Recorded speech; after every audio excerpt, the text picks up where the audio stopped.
यहाँ से स्टार्ट करेंगे। एजुट एरिया का टेस्ट नंबर यहाँ पर हम लोग देखेंगे। जो रिस्टार्ट हुआ टेस्ट पहला, जो भी बीपीएससी प्रीलिम्स का एग्जाम का डेट बढ़ा हुआ है, तो उसको लेकर के रिस्टार्ट किया गया, पेपर दोबारा से स्टार्ट किया गया। और यहाँ पर एजुट एरिया का पेपर ए है, ठीक है। तो सेट नंबर ए, और यहाँ से हम लोग पार्ट 1 इसका देख चुके हैं। करीब 75 के आसपास क्वेश्चन हम लोग कवर कर चुके हैं, है ना। 75 76 जो भी कवर किए अभी देख लेंगे।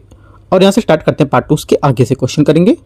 फिर उसके पेपर यहाँ पे जो रहेगा ये रिस्टार्ट का ए नंबर सेट का पेपर खत्म होगा आज, ठीक है। आते स्टार्ट करते क्वेश्चन देखते हैं। 75 तक किए थे, 76 से स्टार्ट करेंगे क्वेश्चन को। 76 से कथन ए और कारणार्थ पर विचार करना है। कथन ए बोला है, मध्यकालीन भक्ति आंदोलन एक समतावादी आंदोलन था जिसने जाति धर्म आधारित भेदभाव का पूर्णतः निषेध किया था। 76 का पहला स्टेटमेंट यहाँ से करेक्ट है। सेकंड बात है, सेकंड बोल रहा है कि भक्ति आंदोलन के प्रणेताओं ने जनसाधारण की क्षेत्रीय भाषाओं को अपने भाषा में उपदेश दिया था, अपने भाषा में उपदेश दिया। सेकंड क्या होगा, सेकंड भी करेक्ट है, दोनों बातें करेक्ट हैं, ठीक है। आंसर क्या होगा, इसकी व्याख्या नहीं कर रहा लेकिन बातें दोनों इसकी करेक्ट है, क्योंकि यहाँ पर ये भक्ति आंदोलन समतावादी आंदोलन की बात कर रहा था और यहाँ पर ये बात कर रहा है इसकी जो क्षेत्रीय भाषाओं पे उपदेश देने की, ठीक है। दोनों अलग अलग यहाँ पर बातें कर रहा है, इसकी व्याख्या नहीं कर रहा है। आंसर यहाँ से 76 बी करेक्ट है। 77 है, निम्नलिखित में से कौन सी रचना अमीर खुसरो की नहीं है। आंसर हो जाएगा 77 का करेक्ट आंसर लुलाब अल अल्लाब, ये यहाँ से आंसर होगा। फिर किसकी है, क्योंकि देखो अमीर खुसरो के 1253 से 1325 ईस्वी में मध्यकालीन भारत में एक महान कवि, संगीतकार और विद्वान थे। उन्हें तूतिया ए हिंद, भारत का तोता भी कहा जाता था, उसकी उपाधि दी गई थी। उनकी प्रसिद्ध रचनाओं में खजाइन उल फतू, तुगलकनामा, तारीख अलाई, किरान उल उस्सादिन, मितफा उल फतू, आसिका आदि यहाँ पर प्रमुख थी। लुबाब उल अल्लाब जो थी, इसकी रचना मध्यकालीन फारसी विद्वान मोहम्मद औफी ने की थी। आंसर यहाँ से 77 है। 78 महान मुगल सम्राट का राज्याभिषेक किस स्थान पर किया गया था। आंसर 78 का हो जाएगा, ये किया गया था कलानौर, कलानौर इसका सही आंसर हो जाएगा, ठीक है। पंजाब के गुरदासपुर जिले के कलानौर नामक स्थान पर 14 फरवरी 1556 को मिर्जा अबुल कासिम ने इसके द्वारा किया गया था। 79 नंबर आते हैं, निम्नलिखित पर विचार करना है। दिल्ली सल्तनत के अंतर्गत सैयद वंश का संस्थापक खिजर खान था। 79 का पहला स्टेटमेंट यहाँ से करेक्ट है। सेकंड बात है, सेकंड बोल रहा है कि खिजर खान रैयत ए आला की उपाधि धारण करता था, ठीक है, ये बात भी करेक्ट हो जाएगी। आगे, खिजर खान ने कभी सुल्तान की उपाधि धारण नहीं की थी, वह रैयत ए आला की उपाधि से संतुष्ट रहा था। अगला है, खिजर खान अपने सिक्कों पर तुगलकों के नाम का ही यहाँ पर रहने दिया था, करेक्ट होगा। और बदल लोदी जिसने सल्तनत के प्रथम अफगान का राज संस्थापक था। चारों बातें करेक्ट हैं। Answer D 79। क्वेश्चन 80 नंबर है, 80 नंबर। सूफी परंपरा के वहदत उल वजूद का क्या अर्थ है, यह क्या तात्पर्य होगा। आंसर हो जाएगा ठीक है, करेक्ट आंसर, इसका तात्पर्य परमात्मा के एक तत्व का सिद्धांत। सूफी परंपरा में अनेकों तकनीकी परिभाषिक शब्दावली का प्रयोग किया जाता है और उसी के अंतर्गत वहदतुल वजूद शब्दावली का अर्थ होता है परमात्मा के एकत्व का सिद्धांत, अर्थात एकेश्वरवाद की अवधारणा। आंसर यहाँ से बी करेक्ट है। 81 है, जिला योजना समिति के बारे में विचार करना है। इसका गठन अनुच्छेद 243 ZD के तहत किया गया था, जिसे संविधान के 73वें संविधान संशोधन 1992 द्वारा जोड़ा गया है। पहली बात 81 का करेक्ट हो जाएगा। पहली बात 81 का आंसर क्या होगा, सही है या गलत है, सोचो क्या होगी। देखो ये 243 ZD के तहत जिला योजना समिति के संविधान के भाग 9 में 74वें संविधान संशोधन में जोड़ा गया था, ठीक है, न कि 73वें में। पहला गलत हो गया। सेकंड बोला है, पहला तो गलत हो जाएगा ना। पूछा क्या इसमें, कौन सा सही पूछा है। 243 का ZD इसके संविधान के भाग 9 के 73वें संविधान 74वें संविधान जोड़ा गया था। हाँ 74वां ही होगा इसमें, है ना, 73वां नहीं होगा, पहला गलत है। सेकंड बात है, ये जिले में पंचायत और नगर पालिकाओं द्वारा तैयार की गई योजनाओं के मसौदे को एक साथ लाने के लिए एकीकरण के लिए जिम्मेदार है। ये बात करेक्ट है। आंसर केवल 2 करेक्ट है, तो बी। क्वेश्चन नंबर 82 82 नंबर है, किसी जिले या किसी राज्य को लेकर के अनुसूचित जातियों को निर्दिष्ट करने का बारे में विचार करना है। किसी राज्य के लिए अनुसूचित जातियों का निर्दिष्ट करने का प्रारंभिक सार्वजनिक अधिसूचना जारी करने का अधिकार भारत के राष्ट्रपति के पास होता है। पहला करेक्ट है। सेकंड, राज्य के राज्यपाल के पास राज्य के राजपत्र गजट अधिसूचना के माध्यम से अनुसूचित जातियों की सूची में जातियों को जोड़ने हटाने का अधिकार होता है।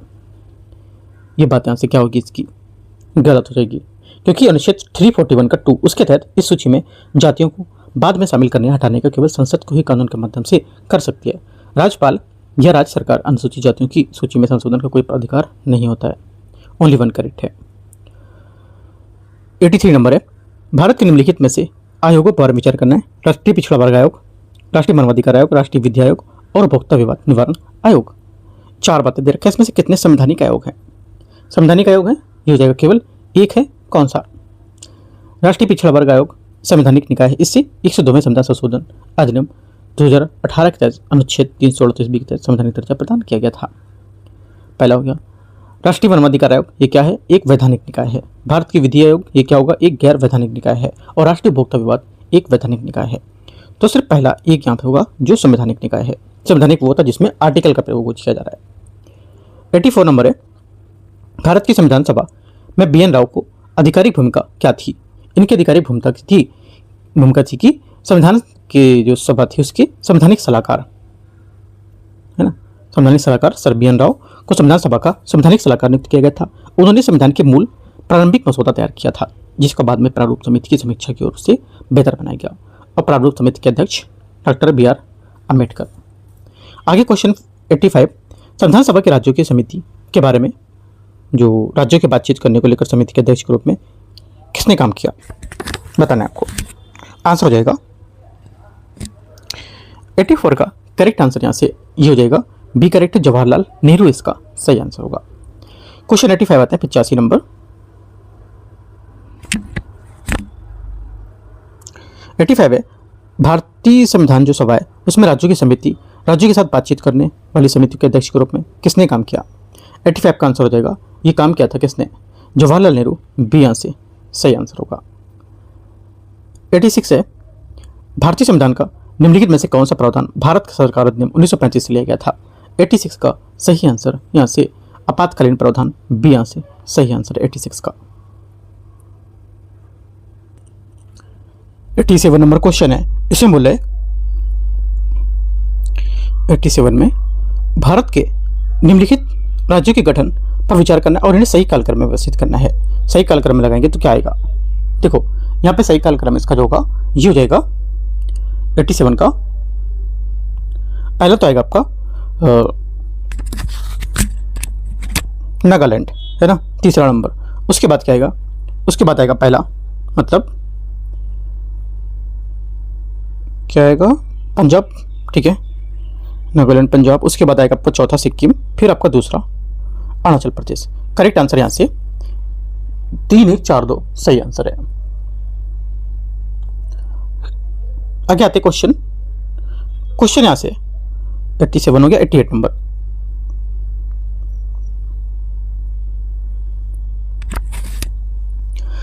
पिछड़े वर्गों के लिए नियुक्ति के आरक्षण के लिए मुख्य रूप से संविधान के किस अनुच्छेद के तहत दिया जाता है?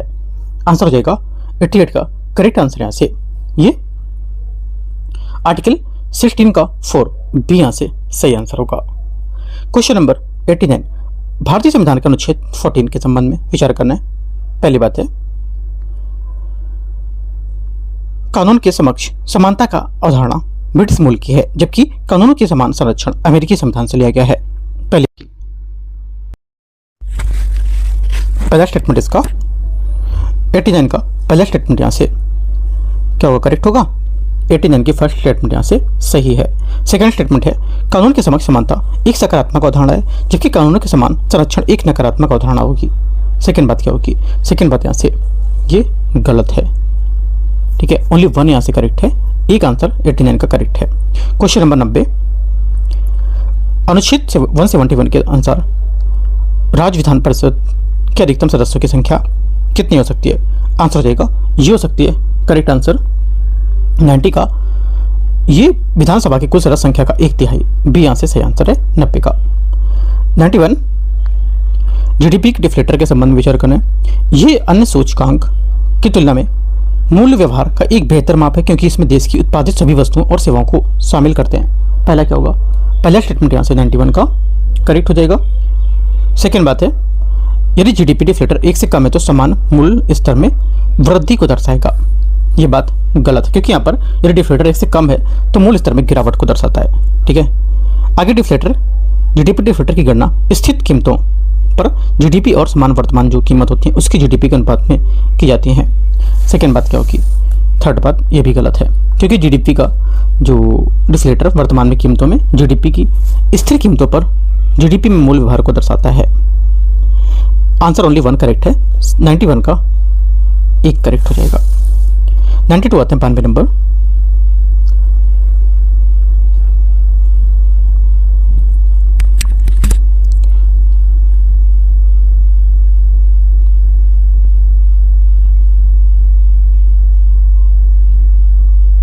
बानवे नंबर क्वेश्चन है,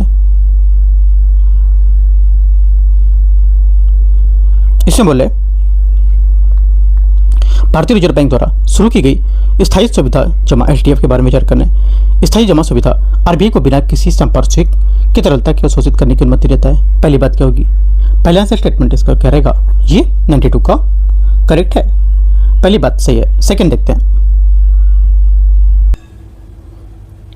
पहले यहाँ से जो स्टेटमेंट रहेगा 92 का ये करेक्ट है।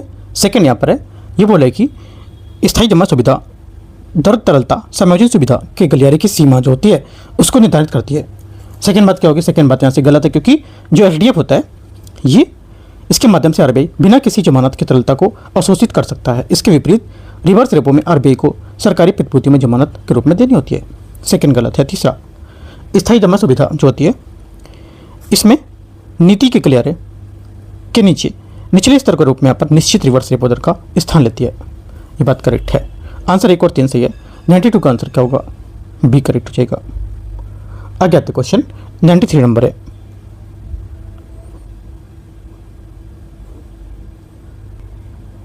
है विकसित भारत रोजगार और आजीविका मिशन के जो ग्रामीण गारंटी अधिनियम है उसके बारे में विचार करने।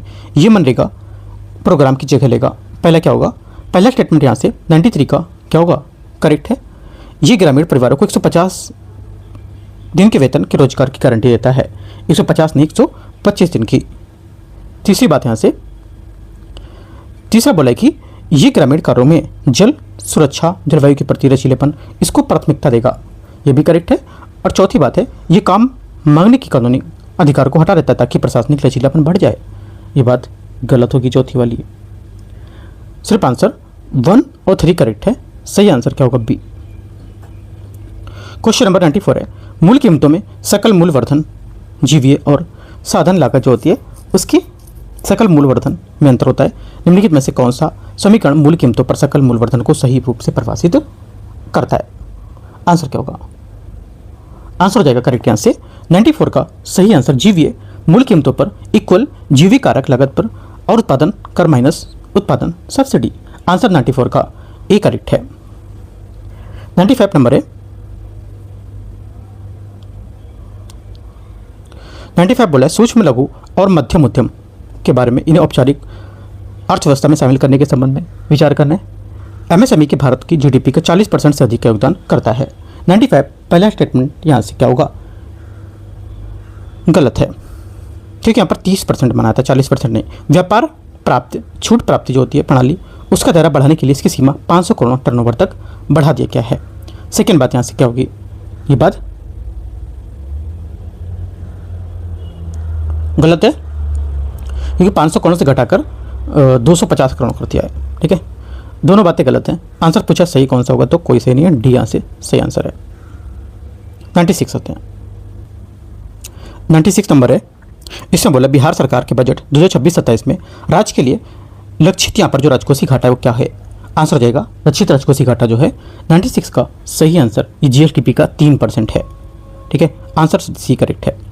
क्वेश्चन नंबर 97 है, 16वें वित्त आयोग की सिफारिशों के आधार पर 2026 से 31 की अवधि के लिए केंद्रीय करों के विभाजन पूल में बिहार का व्यक्तिगत हिस्सा क्या है। 97 का आंसर क्या होगा, 97 का आंसर हो जाएगा 9.95% इसका सही आंसर होगा। 98 नंबर है, बिहार में लागू सतत जीविकोपार्जन योजना जो है उसके संबंध में विचार करना है।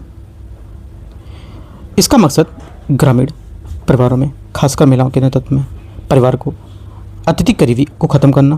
पहला 98 का स्टेटमेंट यहाँ से करेक्ट है। सेकेंड, ये ग्रेजुएशन अप्रोच को अपनाता है जिसमें उत्पादक संपत्ति देने के साथ साथ लगातार मार्गदर्शन और जीविका को सहायता भी देता है। सेकेंड बात ये भी करेक्ट है। ये कार्यक्रम बिहार ग्रामीण आजीविका संवर्धन सोसाइटी जीविका के सहयोग से चलाया जा रहा है। तीसरी बात यहाँ से क्या है, ये भी करेक्ट है। आंसर 1 2 3 करेक्ट होगा। चौथी बात यहाँ से इसकी गलत है। क्यों? क्योंकि ये योजना लक्षित परिवारों को मनरेगा की तरह की गारंटेड मजदूर वाला रोजगार देती है। ये बात गलत है। आगे आते क्वेश्चन 99 नंबर, बिहार में श्रम बल भागीदारी दर LFPR के बारे में विचार करना है कि जो आर्थिक सर्वेक्षण 25-26 था उसके तहत कौन सा सही है। पहली बात है, पहला है बिहार में महिलाओं के LFPR राष्ट्रीय औसत से अधिक है। यह बिहार में महिलाओं के LFPR अखिल भारतीय औसत से कम है। तो क्या होगा इसका आंसर? देखो 99 का जो आंसर हो जाएगा ये हो जाएगा यहाँ से करेक्ट। इसका क्या कि बिहार में महिलाओं का LFPR जो है ये अखिल भारतीय औसत से 11.2% या 11.2% कम है। सही आंसर क्या होगा? सही आंसर 99 का बी करेक्ट है। क्वेश्चन 100 है, स्थिर कीमतों 2011-12 पर वित्तीय वर्ष 2024-25 के लिए बिहार के अनुमानित निवल राज्य घरेलू उत्पाद NSDP क्या है? NSDP जो है ये हो जाएगा 100 का सही आंसर ये है 4,71,322 करोड़। 100 का डी यहाँ से करेक्ट आंसर होगा। 101 नंबर, यदि भारत का मानक समय 82 डिग्री 30 मिनट पूर्वी देशांतर पर आधारित है ना होकर 68 डिग्री 60 मिनट पूर्वी देशांतर पर होता है तो सबसे अधिक लाभ किस क्षेत्र को होता है? सबसे अधिक जो लाभ होगा ये होगा पश्चिमी भारत को। 102 है, चैनल यहाँ पर विभाजित इसके क्षेत्र। पहली बात 8 डिग्री चैनल मालदीव लक्षद्वीप से, ठीक है। पहला क्या होगा? 102 का पहला स्टेटमेंट यहाँ से सही है। पहली बात यहाँ से गलत है क्योंकि 8 डिग्री चैनल मालदीव मिनी का होगा, है ना, लक्षद्वीप ने। 9 डिग्री चैनल मिनी का लक्षद्वीप, ये बात इसकी करेक्ट है। बाकी सब गलत है। 6 डिग्री चैनल क्या होगा? 6 डिग्री चैनल जो है ये इंदिरा पॉइंट इंडोनेशिया, गलत हो गया। 10 डिग्री ग्रेट न्यूपोर सुमात्रा नहीं होगा, ये होगा अंडमान निकोबार और लघु अंडमान निकोबार, है ना, अंडमान व लघु अंडमान निकोबार। आंसर यहाँ से क्या होगा? बी करेक्ट है इसका। सिंधु नदी की दाहिने तट की ओर से मिलने वाली काबुल नदी किस स्थान से, ये किस स्थान पर मिलती है? आंसर हो जाएगा ये मिलती है 103 का सही आंसर अटक। कटक नहीं है, अटक है, ठीक है, याद रखना है। आंसर यहाँ से 103 का बी करेक्ट है। 104 नंबर है, महाराष्ट्र की सर्वाधिक सबसे लंबी स्थलीय सीमा किस राज्य के साथ लगती है? 104 का सही आंसर हो जाएगा ये लगती है मध्य प्रदेश के साथ में। क्वेश्चन नंबर 105 है, 105 है, कश्मीर की घाटी झीलम नदी द्वारा निर्मित हिमानी जलोढ़ निक्षेप को क्या कहते हैं?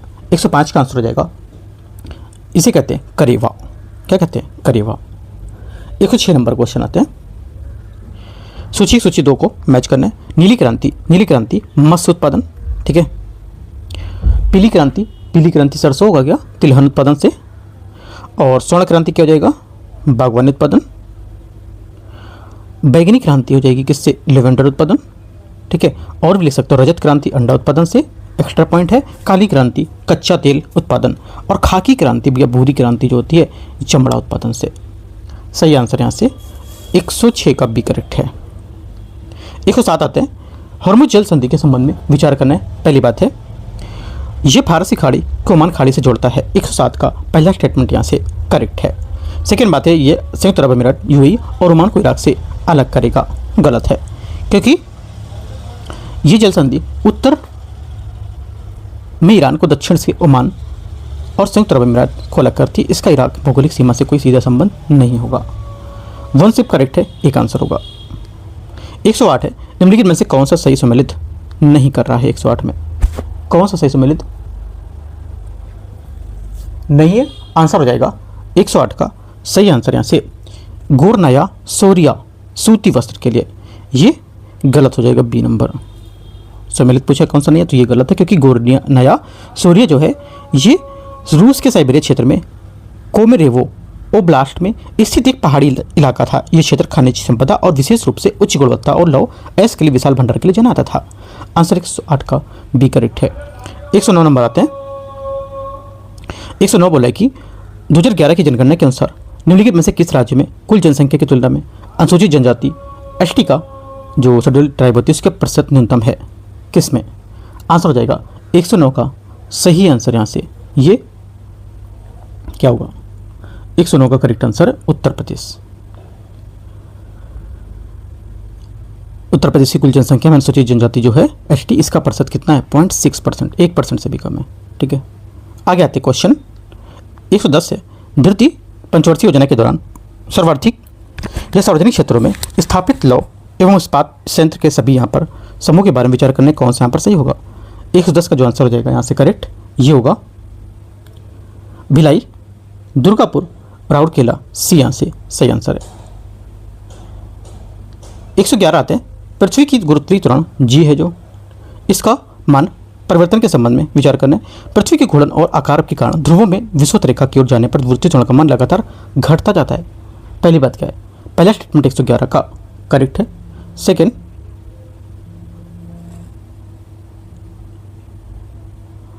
यहां से यदि पृथ्वी की घूर्णन गति बढ़ जाती है तो ध्रुवों पर जी का मान उसी अनुपात में घटेगा। सेकेंड बात क्या होगी? सेकेंड बात यहां से ये भी करेक्ट है, नहीं ये गलत है। तीसरा, क्योंकि यहां पर ध्रुव सीधे पृथ्वी के घूर्णन अक्ष पर स्थित होते हैं जहां घूर्णन की त्रिज्या शून्य होती है, अतः ध्रुवों पर अपकेंद्री बल शून्य होता है, जिसका अर्थ है कि पृथ्वी की घूर्णन गति में किसी बदलाव पर ध्रुवों पर जी का मान पर कोई प्रभाव नहीं पड़ेगा। आगे आते हैं क्वेश्चन तीसरा स्टेटमेंट है पृथ्वी की सतह पर अंदर डी गहराई पर जी का मान पृथ्वी की सतह से एच ऊंचाई के लिए इसके मान के बराबर होता है जब डी बराबर 2h हो। एकदम सही है, सही आंसर 1 और 3 करेक्ट हो जाएगा बी नंबर। 112 आते हैं। एक चालक एफ फोकस दूरी वाले उत्तल दर्पण के पीछे आ रहे वाहन को देखता है। यदि जैसे वाहन दर्पण पीछे की दूरी को कम होती जाती है, बनने वाले प्रतिबिंब विशेषताओं की गति का अच्छा सबसे वर्णन इनमें से कौन करता है? आंसर हो जाएगा 112 का सही आंसर यहाँ से क्या होगा? 112 का सही आंसर हो जाएगा यहाँ से प्रतिबिंब फोकस के दर्पण से ध्रुव की ओर बढ़ता है तो प्रतिबिंब क्या होगा? उसका आकार बढ़ेगा, लेकिन यहाँ पर वस्तु से छोटा ही रहेगा, है ना। आंसर क्या होगा? 112 का ए करेक्ट है। उत्तल दर्पण हमेशा एक ऐसा प्रतिबिंब बनाता है जो सीधा आभासी दर्पण के पीछे वास्तविक और वस्तु से छोटा होता है, चाहे वस्तु कितनी भी स्थिति में बड़ी हो। क्वेश्चन 113 आते हैं। 113 है जब कोई ध्वनि तरंग हवा से पानी में प्रवेश करती है तो ध्वनि तरंग का कौन सा गुण बदल जाता है? 113 का आंसर हो जाएगा ये बदल जाता है। एक तो ध्वनि की तरंग की चाल, ठीक है, और एक ध्वनि की तरंग दैर्ध्य, लेकिन इसकी आवृत्ति पर कोई फर्क नहीं पड़ता है। आंसर 1 और 3 सही आंसर है। 114 नंबर है। दो बेलनाकार तांबे के तार x और y का द्रव्यमान समान है। तार की त्रिज्या x है, y त्रिज्या से आधी है और तार के प्रतिरोध का तार y के प्रतिरोध से RX/RY क्या होगा? आंसर हो जाएगा RX/RY बोल सकते हो। तो आंसर जो 114 का हो जाएगा ये हो जाएगा 16:1। 16:1 इसका सही आंसर है। आगे आते हैं क्वेश्चन 15। तापीय विकिरण और हरित गृह प्रभाव के संबंध में विचार करना है। कसरणी का विकिरण वक्र यह दर्शाती है कि जैसे जैसे पिंड का तापमान बढ़ता है अधिकतम उत्सर्जन की तरंग दर छोटी तरंग दर को विस्थापित कर देती है या विस्थापित हो जाती है। पहला क्या होगा? पहली बात यहाँ से स्टेटमेंट 115 का करेक्ट है। सेकंड, पृथ्वी के सौर वायुमंडल में आने वाले लघु तरंग सौर विकिरण के लिए पारदर्शी है, लेकिन बाहर जाने वाले दीर्घ तरंग पार्थिव इंफ्रारेड विकिरण के लिए अपारदर्शी होगी। सेकंड बात भी करेक्ट है, दोनों बातें एकदम करेक्ट है। आंसर 1 और 2 सी। 116 नंबर क्वेश्चन है। एक विज्ञान प्रयोग में प्रकाश की एक धातु की प्लेट पर पड़ता है और इलेक्ट्रॉन को मुक्त करता है। यदि आप प्रकाश की तीव्रता को दोगुना कर देंगे तो, लेकिन इसकी आवृत्ति को समान रखेंगे तो इलेक्ट्रॉनों के साथ क्या होगा? इलेक्ट्रॉनों के साथ होगा कि ये 4 स्टेटमेंट यहाँ पर दे रखा है। ये गतिज ऊर्जा वर्धित रखेगा और प्रकाश विद्युत धारा दोगुनी कर देगा। आंसर 116 का बी करेक्ट है। 117 आते हैं। सूची 1 सूची 2 प्रकाशिक घटनाएं और यहाँ पर इसके मूल वैज्ञानिक सिद्धांत क्या होंगे? तरासे गए हीरे को चमकना 17 पहला क्या होगा? 17 का फर्स्ट स्टेटमेंट यहाँ से ए का 2 प्रांतिक परावर्तन। अगला दिन के समय आकाश का नीला रंग, बी का 3 रेले प्रकीर्णन, साबुन के बुलबुले रंगों का बनना, सी का 4 पतली फिल्म का तरंग व्यतिकरण और धुंध में टिंडल प्रभाव, D1। करेक्ट आंसर क्या होगा? 117 का ए करेक्ट है।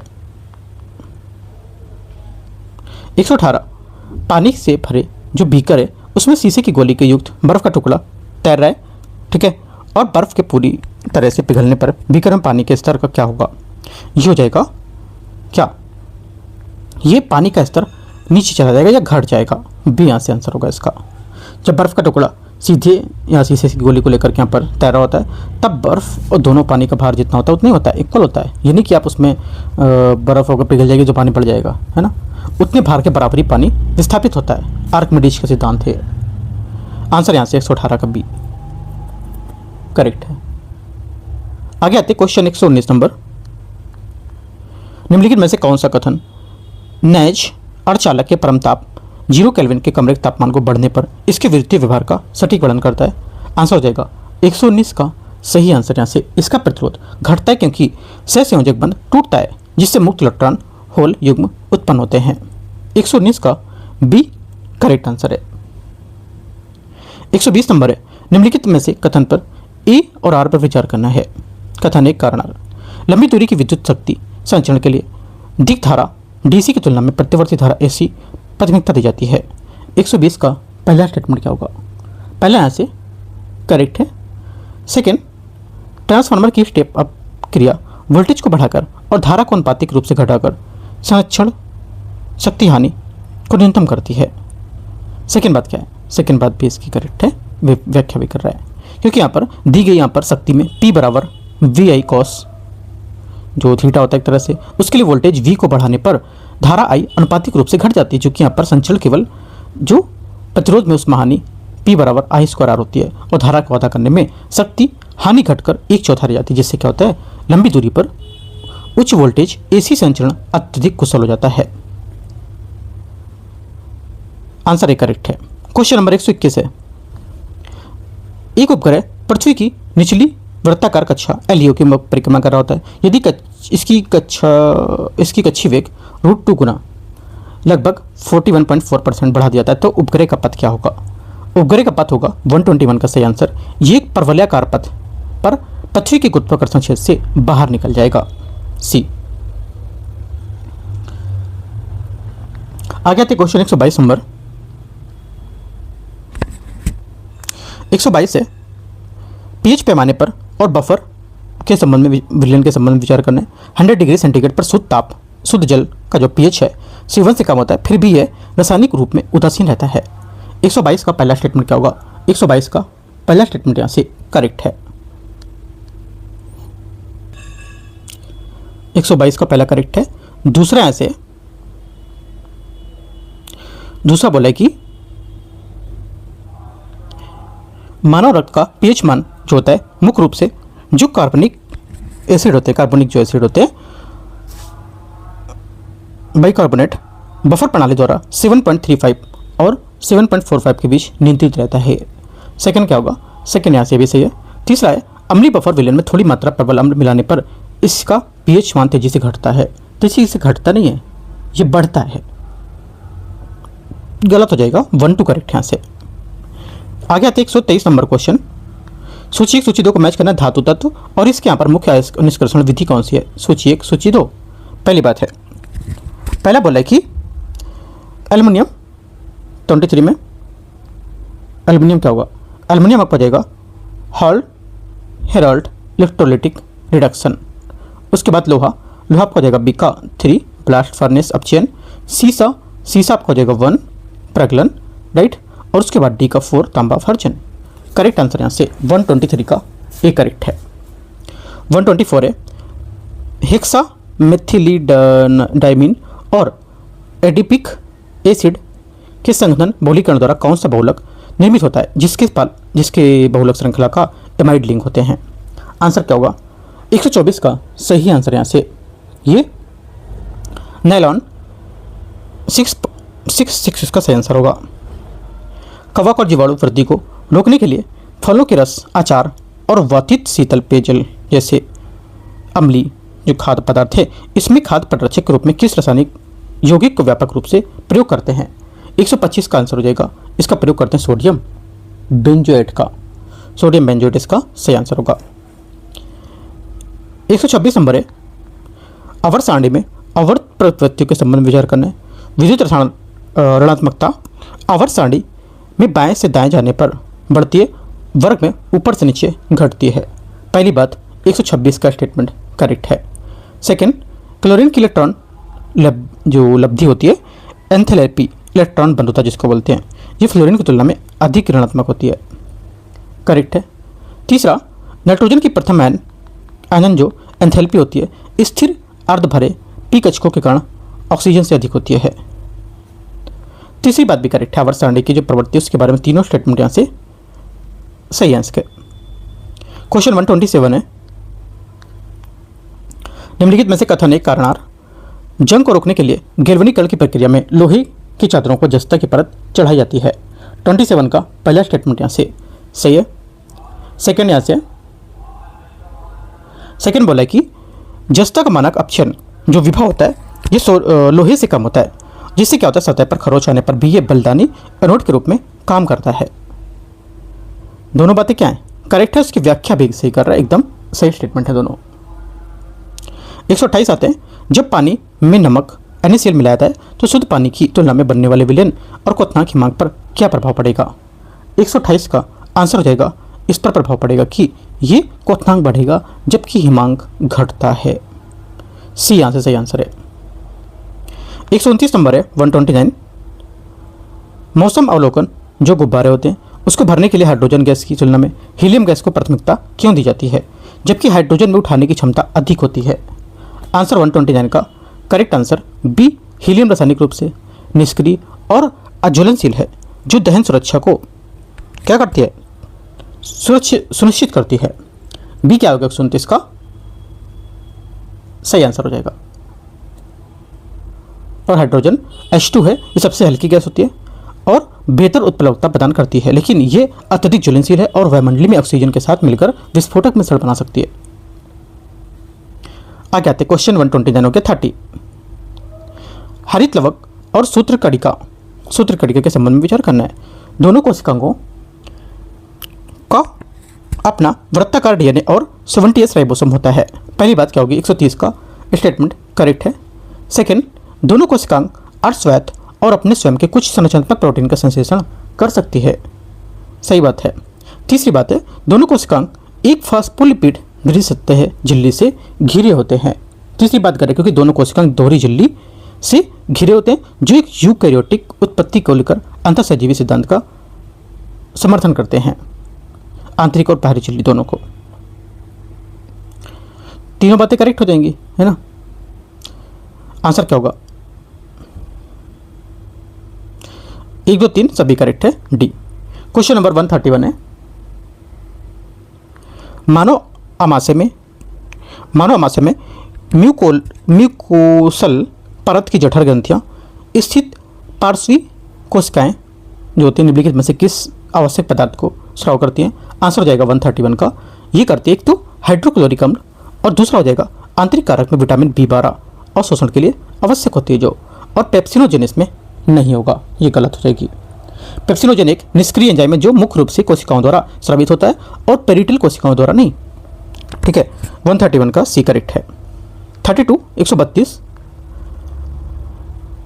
mRNA के टीके कोविड-19 के द्वारा विकसित हैं, उसके बारे में विचार करना है। विमेजबान कोशिकाओं के कोशिका द्रव में वायरल स्पाइक प्रोटीन को कूटबद्ध करने के लिए संश्लेषित मैसेंजर RNA को पहुंचाता है। 32 का पहला स्टेटमेंट करेक्ट है। सेकेंड बात है, mRNA मेजबान कोशिकाओं के केंद्रक में प्रवेश करता है और स्थायी रूप से मानव जीनोमिक एकीकृत हो जाता है। सेकेंड बात गलत है क्योंकि प्रविष्टि कराया गया mRNA केंद्रक में प्रवेश नहीं करता है और मानव जीनोमिक DNA में एकीकृत नहीं हो सकता है, क्योंकि मनुष्य में जीनोमिक प्रविष्टि के लिए रिवर्स ट्रांसक्रिप्शन एंजाइम की कमी होती है। 1 से करेक्ट है। तीसरा देखते हैं, मेजबान कोशिका के राइबोसोम में mRNA को एंटीजन प्रोटीन में अनुवादित करता है जो प्रतिरक्षा प्रणाली को सक्रिय बनाता है। तीसरी बात करेक्ट है। आंसर 1 और 3 इसका सही होगा तो सी स्टेटमेंट नहीं, बी स्टेटमेंट करेक्ट है इसका। 133 नंबर है पादप हार्मोन, और यहाँ पर इसका कुछ प्राथमिक कार्य दे रखें, क्या क्या होंगे। ऑक्सिन 33, ऑक्सिन क्या होगा, E2 शीर्ष प्रमुखता और कोशिका निर्गमन को बढ़ावा देना, यह बढ़ाता है। सेकेंड बात है जिब्रेलिन कोशिका विभाजन को बढ़ाएगा, क्या बी का नहीं, गलत हो जाएगा, बी बढ़ाएगा आपका, ये करेगा जो पर्व है उसके दीर्घन और बीज के अंकुरण को बढ़ावा देता है। साइटोकाइनिन क्या करता है, साइटोकाइनिन जो है ये आपको कोशिका विभाजन को बढ़ाएगा, जबकि एब्सिसिक जो एसिड है जल के तनाव के संबंध रंध्रों को बंद करता है। करेक्ट आंसर 133 का ए करेक्ट है। 134 नंबर है न्यूरोसिस्टिकोसिस, जो विकासशील देशों में मिर्गी का एक प्रमुख कारण है, केंद्रीय तंत्रिका तंत्र में किस परजीवी लार्वा के संक्रमण से होता है। आंसर हो जाएगा 34 का करेक्ट आंसर। यहाँ से क्या होगा, टीनिया सीलियस पार्क फीताकृमि इसका सही आंसर होगा बी नंबर। आगे आते हैं 35 नंबर, केंद्रीय तंत्रिका तंत्र संवेदी तंत्रिका तंत्र आवेग मेरुरज्जु के कहाँ प्रवेश करते हैं और तंत्रिका तंत्र का आवेश के बाहर निकलते हैं, ये बताना है।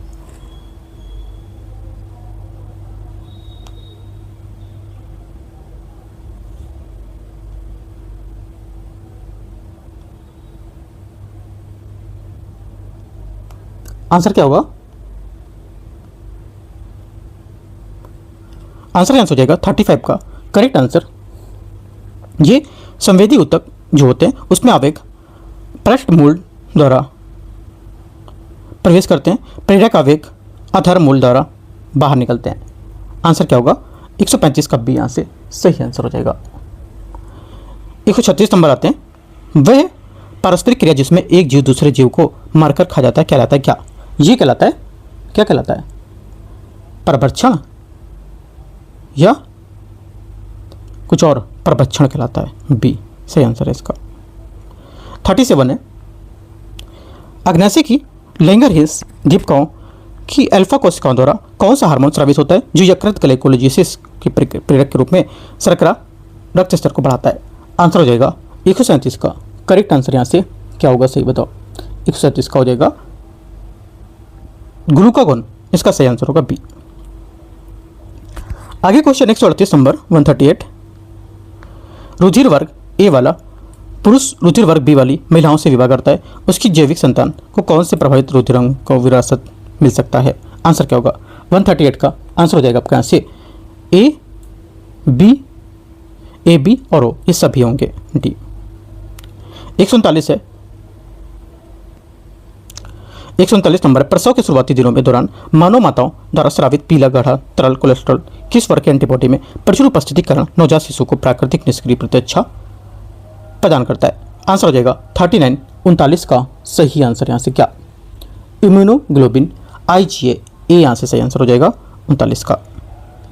140 नंबर है 140, निम्नलिखित में से कथन ए और कारणा जैववर्धन का तात्पर्य खाद्य श्रृंखला में कर्मिक पोषी स्तरों में अजैव घटनी जहरीले पदार्थों की सांद्रता से लगातार वृद्धि से होता है। पहली बात 140 का स्टेटमेंट क्या हो जाएगा, करेक्ट है, पहला स्टेटमेंट एकदम सही है। दूसरा क्या होगा, दूसरा बोला कि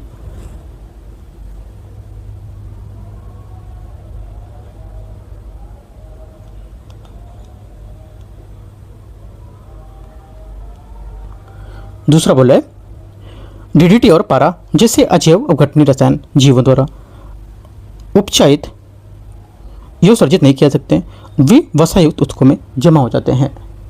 सेकेंड बात क्या होगी, 140 का सेकेंड भी करेक्ट है, दोनों बातें सही हैं। आंसर 1 और 2 ए करेक्ट आंसर है। 141 जब 215 मल्टीपल 326 मल्टीपल 147 को 13 से विभाजित करते हैं तो शेषफल क्या होगा। जो शेषफल इसका होगा वो हो जाएगा 141 का करेक्ट आंसर 2 हो जाएगा। तीन दोस्त ABC मिलकर 2-3 रेशियो के काम करते हैं, तो देखो पूरा क्वेश्चन रीड करना है, मैं इसका सिर्फ आंसर आपको बता रहा हूँ, ठीक है। आंसर हो जाएगा 142 का, जो ये हो जाएगा करेक्ट क्या 12,848.84 बी करेक्ट आंसर है। 143 है वह यहाँ पर लुप्त पद या विकल्प करना जिसमें सामूहिक घुमाना मना होगा। आंसर क्या होगा 4 स्टेटमेंट में,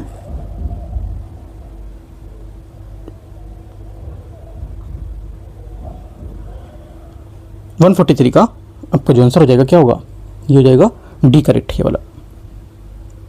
144 है, किसी संख्या में 60% का 15% उस संख्या का कौन सा भाग होगा, 144 का आंसर हो जाएगा 9% के, सी।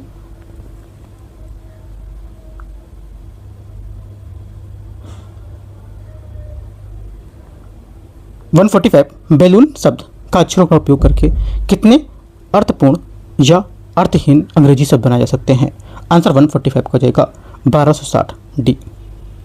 प्रीतम और गौरव किसी कार्य को मिलकर के हमसे 18 दिन 24 दिन पूरा कर सकते हैं और दोनों मिलकर उस काम को शुरू करते हैं, लेकिन प्रत्येक तीसरे दिन वो केवल प्रीतम ही कार्य करता है। कार्य कितने दिनों में पूरा होगा बताना है, आंसर 146 का हो जाएगा। ये कितने दिनों में पूरा होता है, 12 दिनों में। लुप्त संख्या क्या होगी यहाँ पर बताना है आपको 47 में,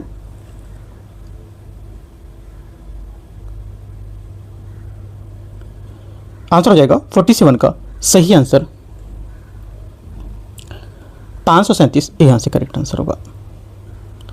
148 है, लुप्त पद यहाँ पर ज्ञात करना है, क्या आएगा चौथे में, लुप्त पद जो आएगा 48 का 30 आएगा। अगर टेबल को शब्द को खास पैटर्न में GZYOV के तौर पर कोड किया जाए, उसी कुछ भाषा में चेयर शब्द को कैसे लिखा जाएगा, आंसर हो जाएगा 149 का करेक्ट आंसर ए यहाँ से सही होगा। लास्ट क्वेश्चन है 150, रिक्त स्थान की पूर्ति करने क्या आएगा, रिक्त स्थान की पूर्ति करेंगे तो आंसर हो जाएगा 150 का सही आंसर यहाँ से QPQR, सी यहाँ से सही आंसर है। तो इस टाइप से हम लोग ने 150 क्वेश्चन देख लिए। यहाँ पर जो पहला पेपर था एडुट एरिया का जो स्टार्ट हुआ पेपर, अभी री स्टार्ट पेपर हुआ है उसका, ठीक है। और भी आगे जो पेपर आएंगे हम लोग यहाँ पर इसको देखते रहेंगे।